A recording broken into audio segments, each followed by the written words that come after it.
All right, welcome into the College Football Roundtable. I'm your host, Chris. You can find me on Twitter at CFB Talk 07. I got my co-host Austin with me. Are you staying warm up there, Austin? It's too cold for me, man. I don't like the cold.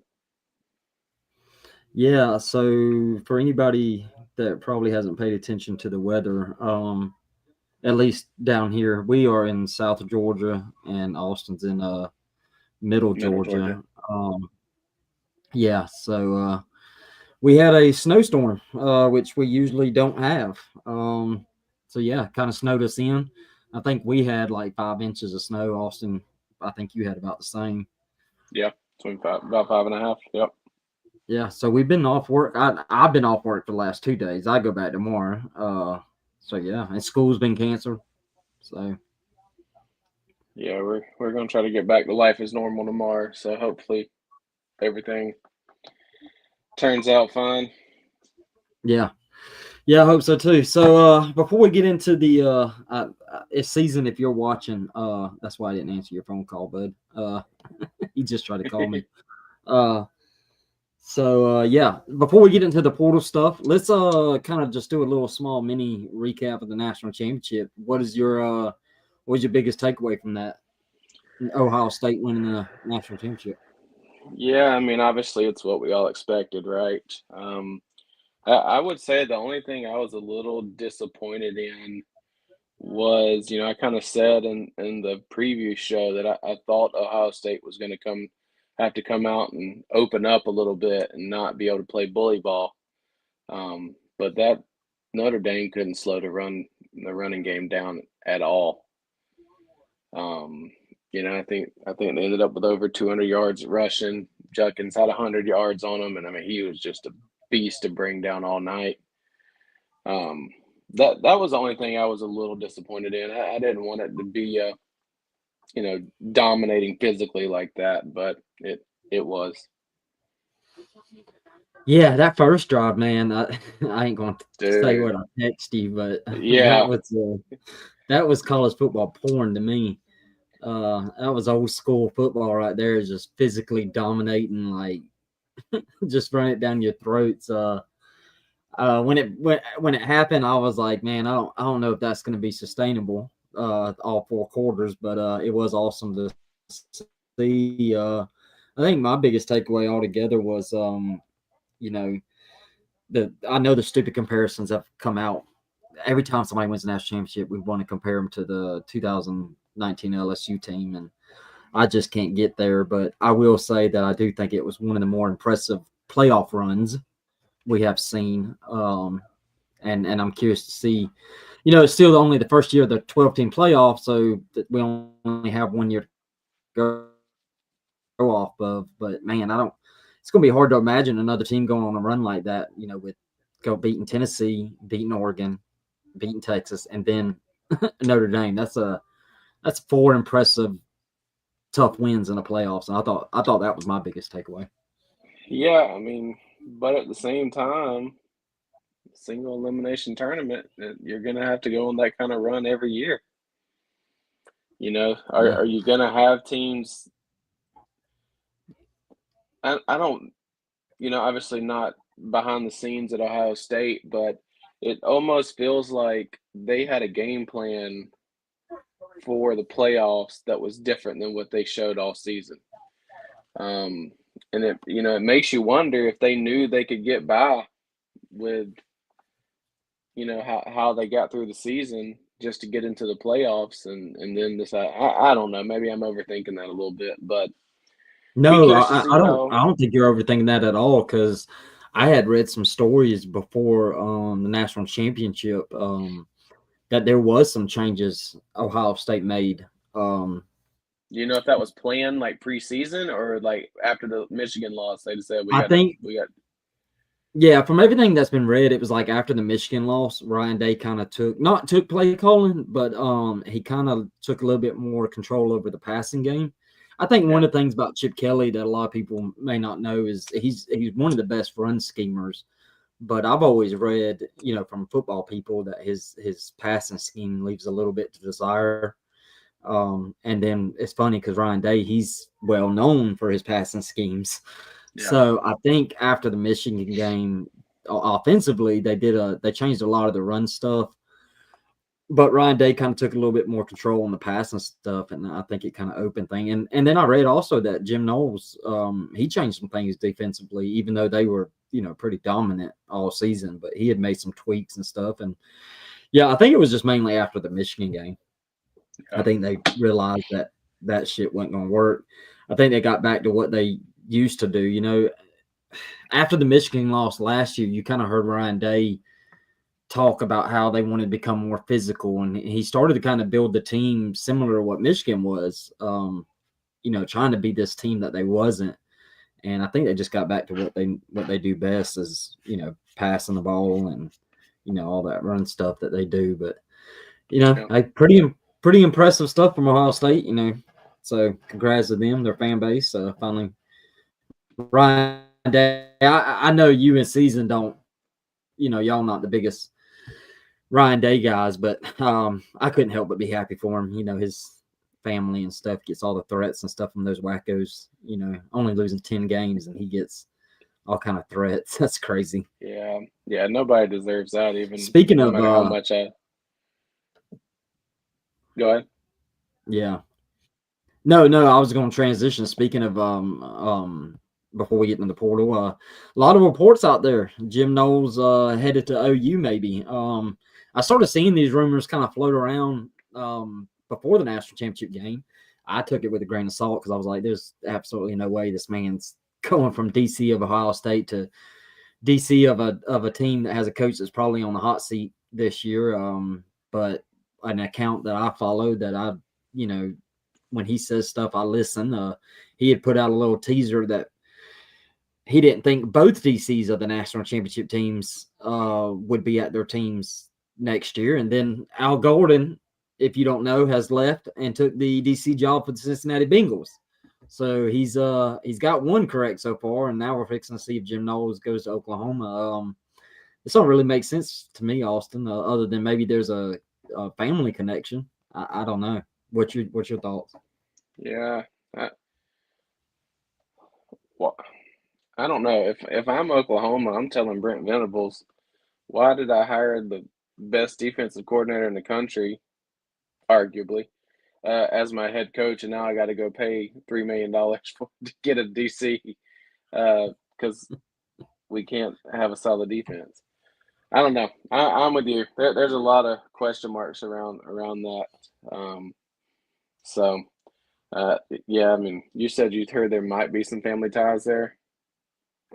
Yeah, I think he has a fiance, supposedly in Oklahoma, which, I've done some crazy things for women. So I was going to say, if there's anything that can, help a decision be made, it's a woman. So, but yeah, interesting Right. for both of them. I mean, if I'm Jim Knowles, if they're paying him that much money to be a DC, maybe there's some head coach in waiting talk. I don't know. Yeah. All right, let's get into it. We're going to go ahead and start talking the portal, man. Some winners and losers. The winter portal season is over. It's officially closed, at least for now, until more lawsuits come in and maybe they just quit having a window. I don't know. You see the Miami, Wisconsin stuff? Yeah, I saw that.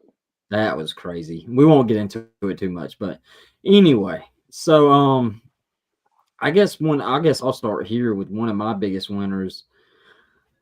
I really like what Oregon's done. I know people get on me because I seem to be the biggest Oregon homer, considering I picked them the last 2 years to be in the national championship. But I really like what they've done. Let me get it to where they transfer in. They went out and got Malik Hughes, the Tulane running back. Love that. Got a USC offensive lineman. They got Barry Alexander, but I don't know how much I like that one. He's on his I think if you account high school and college, he's like on his 10th team. He moves around a lot. High school, I think he transferred all 4 years of his high school playing career, and then he got into college and transferred from Georgia to USC, and now has transferred to USC to Oregon. He does have a lot of potential, but I don't know. I'm kind of done with him. But yeah, I really like what they've done. They got a really small class. I understand that, but yeah, I really love what they've done along the offensive line, at running back, in the secondary. Receiver Malik Benson, he has a lot of potential. You remember him from Alabama? Yeah. Yeah, I'm kind of curious to see how he does. He just hasn't kind of turned into the player. I was super high on him out of high school, if you remember. Yeah, no, I remember you talking about him, and also, I mean, kind of on the flip side of the Oregon thing, what they lost. I mean, obviously not counting who graduated and who went into the or going into the draft or what have you, but they didn't really. I think I read that they had like 11 transfers and none of them contributed last season. Mm-mm. So yeah, I mean, I think that speaks a lot to what Dan Lanning's got, going on in Oregon. Just, I like to look at not only who's coming in, but who you lost as well. That's a good transition too to somebody that I think is a loser in all this. If I could find them, I think USC is a massive loser. I think you're the one that texted me. Yeah, that's who I have as my loser. Yeah, I don't know. That is, it's not just what they lost. I think they had 21 players leave. But it's who they lost on top of that, and then I don't know, man. When are we going to start? Or is that the transfer stuff? I think they're down like 30 something. Yeah, I'm trying to find. They wasn't down there. I can't find them anywhere. Anyhow, when are we going to stop Lincoln Riley get away with this? This is USC, man. Like, 13th in recruiting this year is that. I mean, that's a solid season, but that's not where USC should be. They should be routinely in the top 5. Yeah, and then you lose what you lose in the portal, and you don't really. I mean, they had. I think they didn't even hardly bring anything in. Here they are. They had 21 transfers out and only 11 in. Let's look at the transfers out, actually.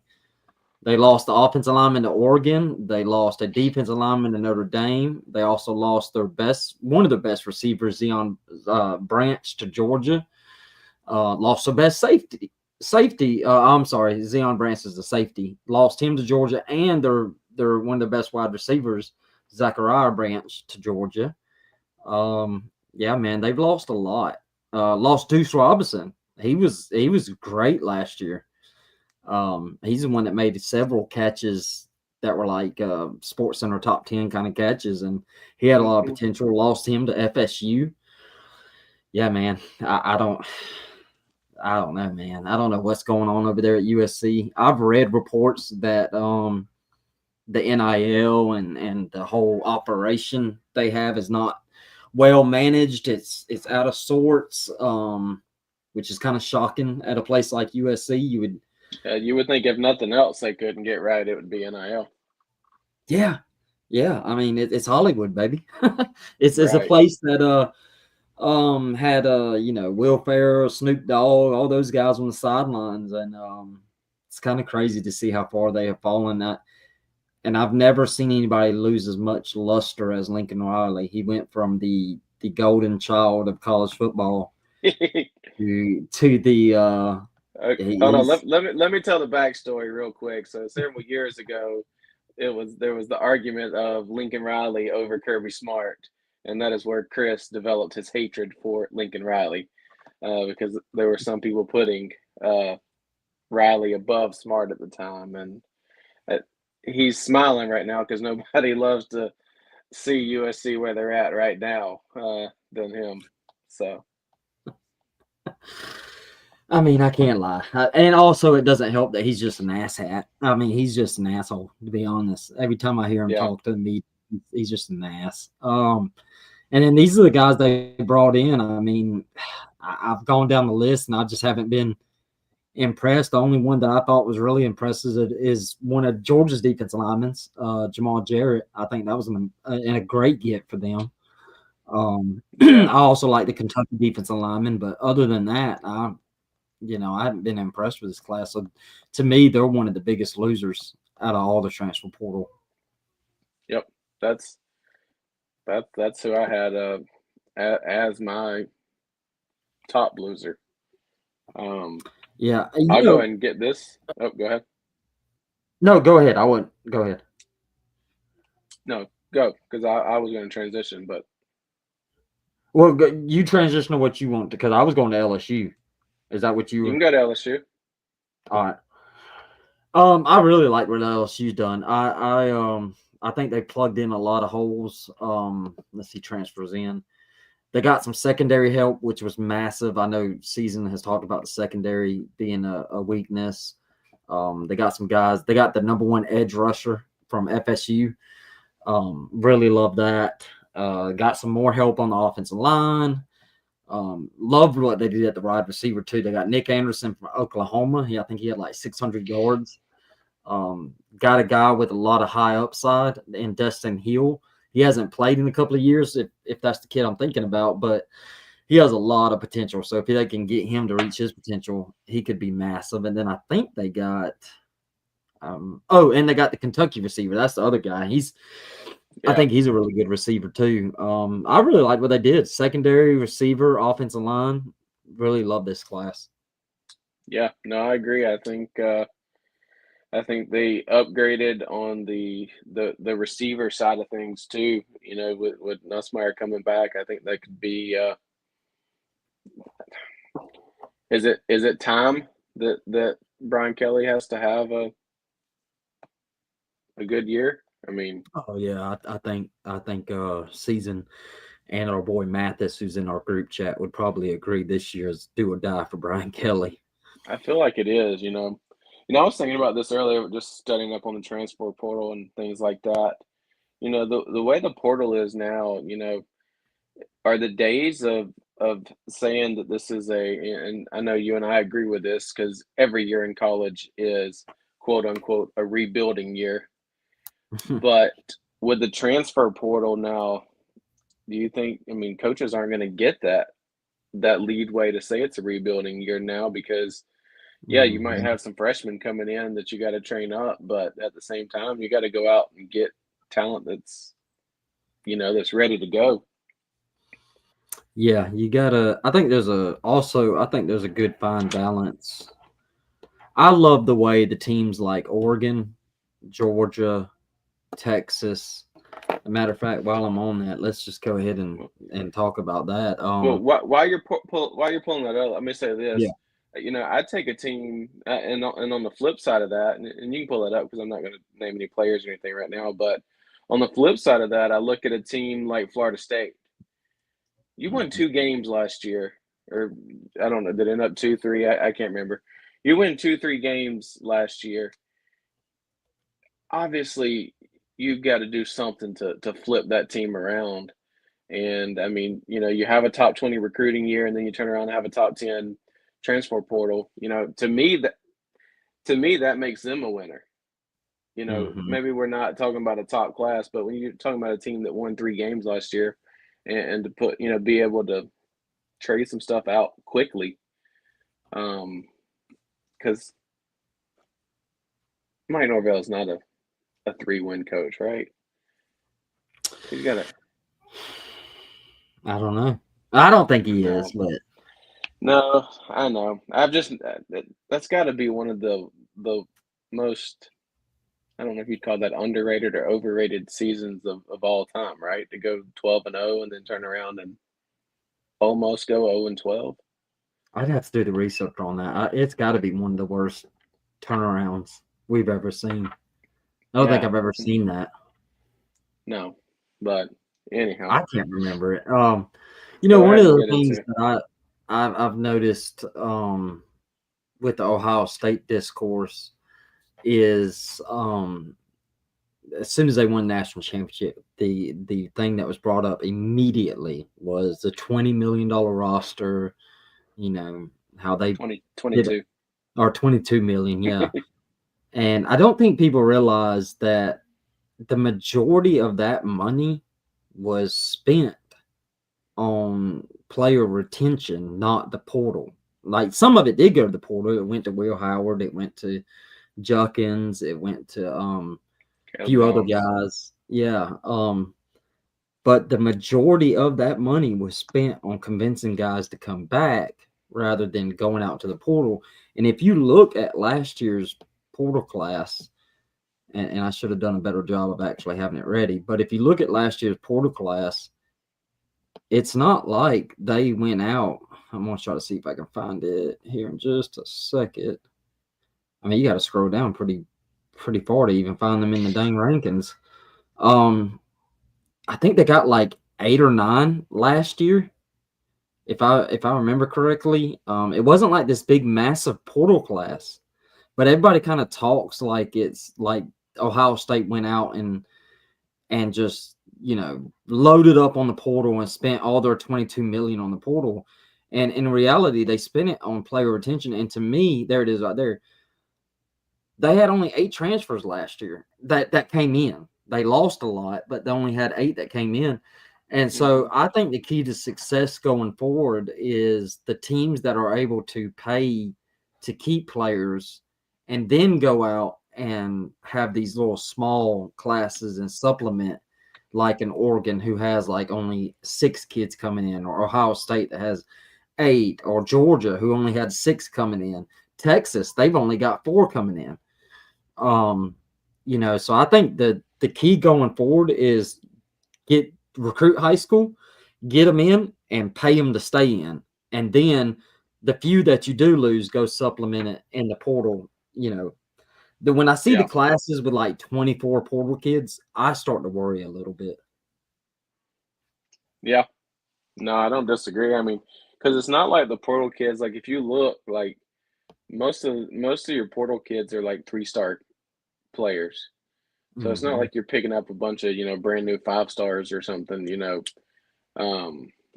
So I'm with you. I think it is a good mix, but I wish every team would use it like that and not Lane Kiffin, who's picked up like 50 kids the last 2 years from the transfer portal. Yeah, like for example, Texas Tech and Ole Miss classes have kind of been held as the 2 best classes, and Texas Tech is getting a lot of love for what they've done in the portal. But to me, that makes me nervous that they both had to go get 17 and 24 kids. I don't think that's sustainable. Is that this year's? Yeah, that's this year's. Okay, I didn't know if you'd swap back. Yeah, I did. Yeah. Now I do like what Ole Misses did. We can go to them. Let's see, transfers in. I did like what they did. They got the Penn State wide receiver. I mean, those cats weren't very good, so I don't know. Yeah, maybe a new environment will help them.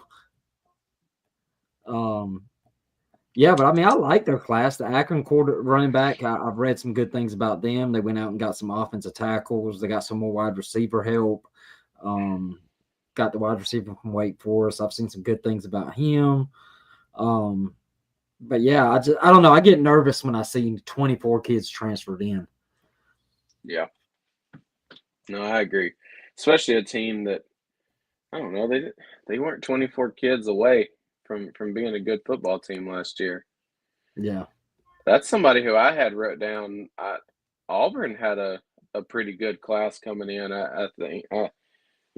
Adding 2, I mean, I know they've added 2 quarterbacks, but I think Jackson Arnold could do really well under Hugh Freeze. Adding Eric Singleton I know that was somebody you wanted. I mean, that's a huge pickup. But even Auburn, I don't know. I guess I'm still old school, so I like to look at the recruiting rankings. But not only did they have a top 10 transfer portal class, but they had a top 10 recruiting class as well this year. So, yeah, I loved what they did, man. Loved it. Because I'm not quite ready to give up on Jackson Arnold. I think he still has potential. I think he was just in a really bad situation at Oklahoma. The offensive line was bad. The receivers were bad. Yeah, I just don't think he had much help. I'm just not quite ready to give up on him. I don't think he's, some superstar in the making, but I do think there's more of him that we haven't seen yet. So I'm I just agree. not quite ready to give up on him. But I love what they've done. They've got him some pieces with Eric Singleton, like you said. I love that kid. Watched him, for the last 2 years against Georgia. He's given us a hard time every time. And to match up, like you said, with Cam Coleman, that's going to be a dangerous little duo right there. The Stanford quarterback, I like him. I'm not sure about him. I say I like him. I'm not sure about him. I ain't too high on him, but Yeah, I don't know. I thought that was interesting. I it was don't. an odd get. Yeah, Now this UConn running back, I've read a good bit about him. Andy Staples from On Three actually had said some really good things about him. I'm curious to see how he does. yeah. He was a Um, well. He was a freshman last year, right? yeah, and I think he Yeah, averaged like 6.9 yards per carry. yeah. I read he had over 800 yards. I mean, his freshman season. So I mean, Yeah. that's solid. So Yep. Another class that I really liked. I can't remember who it was now. My mind's going blank. Oh, I loved a certain part of A&M's class. I think they did phenomenal at the wide receiver position. Um, who else was it? I think they got North Carolina State kid who I was really high on. I wanted Georgia to get him. They also got a edge guy from Georgia. Really like that a lot. He's a pretty good player. Got the Mississippi State receiver. He was good. Now this situation here with Hudson. I don't know if you've seen the report, but he apparently has stepped away from school. He's not leaving Texas A&M from what I've understood, but he is currently not with the team. Apparently dealing with mental health issues. Hope he gets it worked out and figured out. But yeah, really high on him. They also got Humphrey, DB from Georgia. I just really was impressed with this class. yeah. No, I agree. Solid class. A&M. I mean, they're really just a playmaker away from being, right there. So Yeah, I that think, that to me was their biggest weakness was wide receiver. yeah, I think I don't even want to think about next season as an Alabama fan. I How think did I hadn't A&M, even honestly paid attention to Alabama's portal class. They didn't do much, did they? not a whole lot. It was, Which is fine. Y'all recruited yeah, a hell of a class. yeah, it was a good recruiting class. So no, they're Yeah. down, brother. Yeah. um, yeah, I mean, I'm ready to see what Miami had a solid class. Yeah, they did. Um, Obviously the biggest Carson Beck. You know, we'll see. yeah, I'm a just big Carson Beck fan.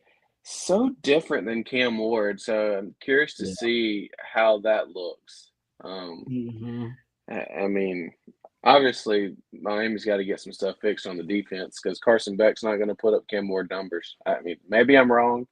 You think I may be wrong because you No, really like Carson Beck, but no, I don't think you're wrong.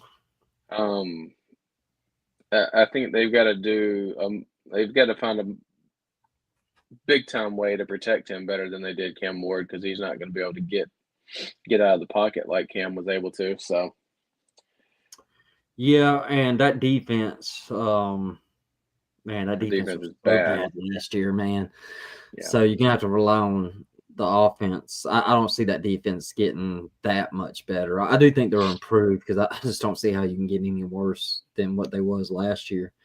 But yeah, I like the class. I like the Carson Beck. I'm a big Carson Beck guy. I don't have any sour grapes with him leaving Georgia. I think it was just best for both parties to kind of move on. I think Kirby was ready to move on. I think Beck was ready to move on. I think what's towards what's what's Georgia's plan? They gonna I go think with they're just Stock? gonna They stick going with with what they Gunner? got. I think they're going to stick with what they got. I think they're going to let Gunner and this backup Puglisi kind of battle it out. I've heard that they will if they can find somebody, maybe add somebody. But that person coming in is going to have to understand that the starting spot's not going to be guaranteed, and they're definitely not out there trying to look. I think they're all in on Gunner and Puglisi. I think they're really all in on both of them. I'll tell you what I liked. I don't want to be a homer. I didn't want to actually talk about them today, but since we're on that discussion, I really do like what Georgia did in the portal, especially obviously with that Branch kid. Let's see. Yeah, here it is. Transfers in. Actually, I do not remember getting. Oh yeah, Noah Thomas. That's the other kid. Noah Thomas from Texas A&M. He was 6. It says he's 6'5". On Twitter, I seen he was 6'6". I think he had like 8 touchdowns last year. Really love him for Georgia. Like what they did with Branch too. Both Branch brothers, we needed safety help, wide receiver help. It's not a big class, which most Georgia classes It's isn't. not, but it's effective. That's Georgia's 2 biggest weaknesses last year was the back end of the defense and obviously the wide receiver room. And you went and added talent to both of those. Yeah. Yeah, really, really was impressed with their class too. I'm curious to see. This is a team, and we're gonna next week is our way too early top 25. I don't know if you've seen it, but I've seen 2. One publication and one Joe Klatt put Penn State number 1 in their rankings, and I'm like, wow. Where's the wide receivers? Yeah. They got one kid from Temple. They got a USC kid, and that's it. Like, and those are 2 guys I haven't heard of them, so I don't know much about them at all. But I don't know, man. Maybe the spring window is when they're gonna kind of attack the wide receiver position. But yeah, no, I don't know. They better go after it in the spring. Does it feel like the wide receivers focus more on the NIL than other positions? Yeah, absolutely. I think it's similar to the NFL. They're divas. Yeah. No, I mean I think they are. They know what they're worth. Yeah. So I don't what's Penn State's NIL like? Oh, I think it's pretty good. I think everything's lined up there. Yeah, I think it's a really good situation. Just curious. But they're going to have to attack wide receivers. I just, like I said, we'll get into it next week when we get into our way too early top 25. But Penn State at 1 is just absolutely wild to me. I think it's an overreaction to the running backs returning, which is obvious, which is massive, very good. But I don't think any of that's going to matter if you ain't got some wide receivers catch the ball, like as we seen against Notre Dame. Yeah, no, you're exactly right. I don't with the class they have now. I don't know if they're in my top 5. Yeah, I don't either. Man, my guy Sam Pittman lost 30 kids. Yeah, I saw that. That's nuts. He's hanging on, man. Like even last year, and it looked like they were gonna be so bad. They won a couple of games just to kind of like, wait a minute. Yeah. What about Kentucky? Kentucky lost. Yeah, Kentucky had and when Kentucky, for me, it wasn't again kind of like USC, not what they lost, but who they lost. I mean, they lost a lot of their skill players. Yeah. Yeah. How about old Clemson, man, actually going out and getting some guys? Not very many, but this was a team last year. I think it was last year they got 0 kids. Right. Went out and got a wide receiver and 2 edge guys. Look at old Dabo adapting with the times. He's trying to adapt, yeah. Hey, baby steps, man. I guess you realize when you can't even make the playoffs that maybe you got to do something a little bit differently. I'll tell you another class, two of them, and we'll get on with the show here in a minute. Like it will be ending it here soon. But Colorado really like what they've done also. Getting the quarterback from Liberty, love that. Yep. Are these kids going to stay there when Deion goes to Dallas? So. Yeah, don't. You trying to get me on the NFL rant? Oh, rise up, baby.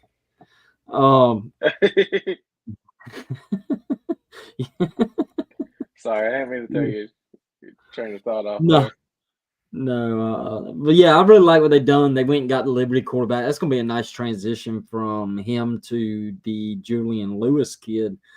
Kind of give him a guy to be him to be a mentor to Lewis. Yeah, man, I really like what he's done with Colorado's class. They're really smart about it. You know, got to give Deion props, especially after last year. I'm going to quit questioning the man.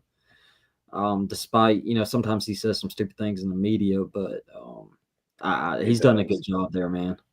He was in the media today, and I gained some respect for him.